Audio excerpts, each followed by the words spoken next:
जितना चुप रहोगे उतना लोग बात करना चाहेंगे। ये कहावत ये दर्शाती है कि अगर आप चुप रहेंगे तो लोग आपसे बात करने के लिए उत्सुक हो जाएंगे। यह वाक्य बच्चों को भी इस प्रकार के संदेश के प्रति अवगत कराता है कि चुप रहकर और सुनते रहने में भी अधिकारी हो सकते हैं। ये सामान्यतः समाज में उपयोग होने वाला उत्तम साहित्यिक तथा विचारात्मक संदेश है। एक गांव में एक युवक नामक राम रहता था। राम अत्यंत चुपचाप और अलगाववादी था। वह हमेशा खामोश रहता और अकेलापन में खोया रहता।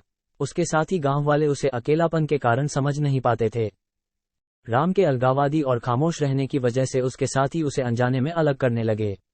किसी भी समस्या का सामना करने पर भी वो उसे सहारा नहीं देते थे। एक दिन गांव में एक बड़ा मेला आया।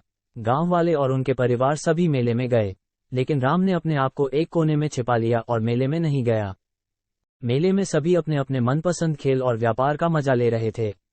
वहां का चहल पहल, मिलनसार वातावरण राम को भी खींचने लगा।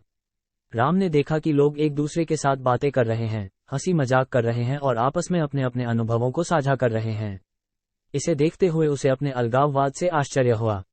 राम ने फिर सोचा, क्या मैं अपने अलगाववाद के कारण ही ऐसा अकेलापन और दुर्भाग्यपूर्ण हो गया हूं? इस विचार से उसका मन उत्साहित हुआ और वह भी मेले में चला गया।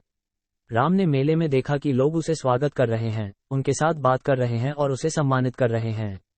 राम के चुपचाप रहने की वजह से उसके चार्मिंग व्यक्तित्व का पर्दा अब उसके साथ ही गांव वालों के सामने उतर गया था।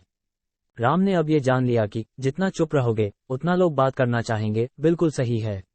अब वह ज्यादा से ज्यादा लोगों के साथ बात करता और अपने विचारों को साझा करता था। इससे उसका जीवन सफलता की ओर बढ़ने लगा। इस कहानी से हमें ये सीख मिलती है कि अकेलापन और खामोशी के बीच की दीवारें हमें दूसरों से अलग कर सकती हैं। हमें अपने विचारों को बांटने और दूसरों के साथ साझा करने का मौका देना चाहिए। दोस्ती, ऐसी ही नई नई कहानियां सुनने के लिए हमारे चैनल को लाइक कीजिए, सब्सक्राइब कीजिए और बेल आइकॉन को प्रेस करना ना भूलिए। तो मिलते हैं एक नई कहानी के साथ अगले वीडियो में। तब तक के लिए धन्यवाद।